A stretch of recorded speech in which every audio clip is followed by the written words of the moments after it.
Pemirsa, kita akan memasuki kabar penyampaian hasil rapat Dinas Pendidikan Banjarmasin bersama instansi terkait pada 25 Maret 2022 lalu mengeluarkan surat edaran terkait pembelajaran selama sebulan Ramadan wan Hari Raya Idul Fitri 1443 Hijriah.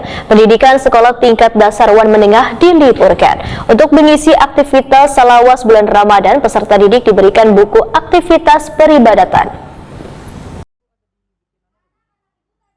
Berdasarkan kalender pendidikan tahun pelajaran 2021-2022, wan hasil rapat Dinas Pendidikan Banjarmasin bersama instansi terkait pada 25 Maret 2022 lalu, maka dikeluarkan surat edaran terkait pembelajaran selama bulan Ramadan wan Hari Raya Idul Fitri 1443 Hijriah. Dalam surat edaran Dinas Pendidikan Banjarmasin tersebut tertulis bila satuan pendidikan sekolah tingkat dasar wan menengah diliburkan mulai 1 April sampai 7 Mei 2022, kemudian turun kembali pada 9 Mei 2022. Untuk mengisi aktivitas selama bulan Ramadan, peserta didik diberikan buku aktivitas peribadatan yang diisi siswa wan ditandatangani kuitan siswa. Selain itu, peserta didik mulai dari kelas 4 hingga 9 diwajibkan mengikuti pesantren Ramadan selama 3 hari di 10 hari pertama puasa. Sedangkan teknis pelaksanaannya diserahkan pada masing-masing satuan pendidikan. Demikian dipadahkan PLT Kepala Dinas Pendidikan Banjarmasin Nuryadi, Wetakwani Prima TV Baisukan Jumat 1 April 2022. Menurut Nuryadi, surat edaran tersebut telah disampaikan kepada seluruh sekolah wan diminta untuk mematuhi segala keputusan dari isi surat edaran tersebut. Nuryadi pun mempersilahkan bagi sekolah tingkat PAUD yang ingin melaksanakan kegiatan pesantren Ramadan lantaran kada diwajibkan.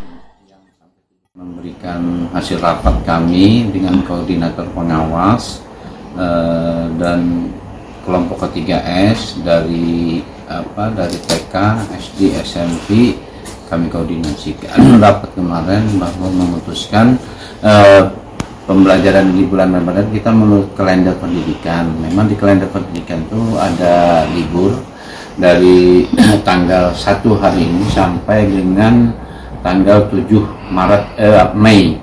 Nah, jadi tanggal 9 mereka turun kembali. Nah, hal ini kita ada manfaat 3 hari untuk melaksanakan pesantren Ramadan, yaitu tanggal 4, tanggal 5, tanggal 6 untuk kelas 4, 5, 6 untuk SD, 7, 8, 9 untuk SMP.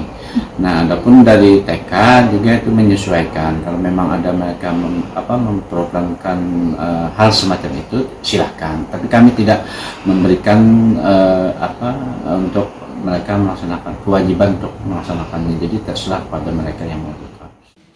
Nuryadi berharap peserta didik bisa memanfaatkan libur panjang ini dengan lebih giat lagi belajar di rumah. Wan kuitan siswa diminta untuk mengawasi aktivitas anaknya selama libur di bulan Ramadan.